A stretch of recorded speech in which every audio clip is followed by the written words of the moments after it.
اكتبوا لي في الكومنتس انتوا يعني شايفين الحاجات اللي انا بقولها دي ازاي. في حاجه عايزه اكد عليها تاني، حته الريزيستنس، انك تقاوم التغيير. الحكايه دي هتلاحظها عند ناس جم.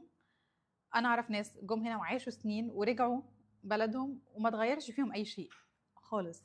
يعني تشوفهم بعد سنه، بعد 2، بعد 3، بعد 10، اكيد في ناس كده انت تعرفها.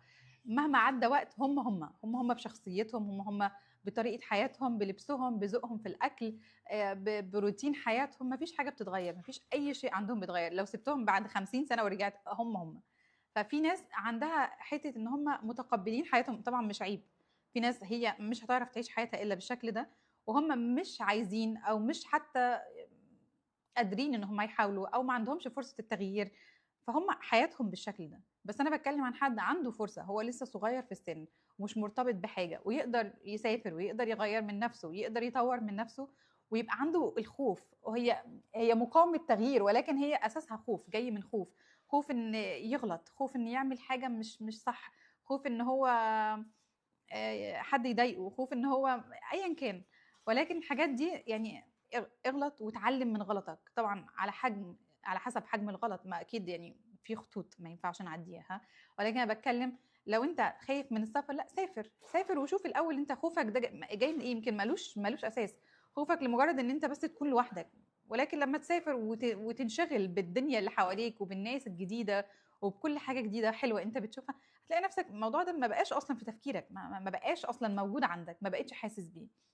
ف حاول تفهم مشاعرك، حاول تفهم خوفك، حاول تفهم المقاومة اللي عندك دي، وتقبلها وتعايش معاها وحاول تعديها. وفي النهاية مش مطلوب منك انك تبقى قاعد في صندوق وقافل على نفسك طول الوقت وخايف، عشان خايف من الناس، خايف تطلع للحياة، خايف تتعامل مع اي حد غريب عليك.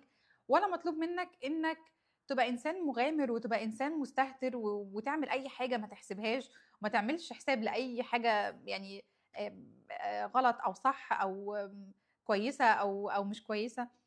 ولا مطلوب منك كده ولا مطلوب منك كده. زي ما قلت في النهاية مطلوب انك مع الوقت، الحاجات دي بالوقت بالسنين، دي تجارب سنين هتعدي عليك.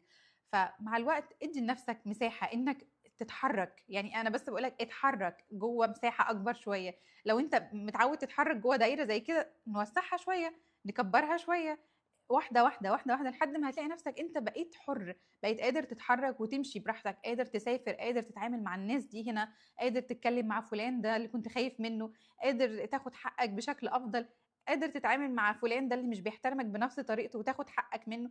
يعني هتلاقي نفسك مع الوقت حياتك بتتغير.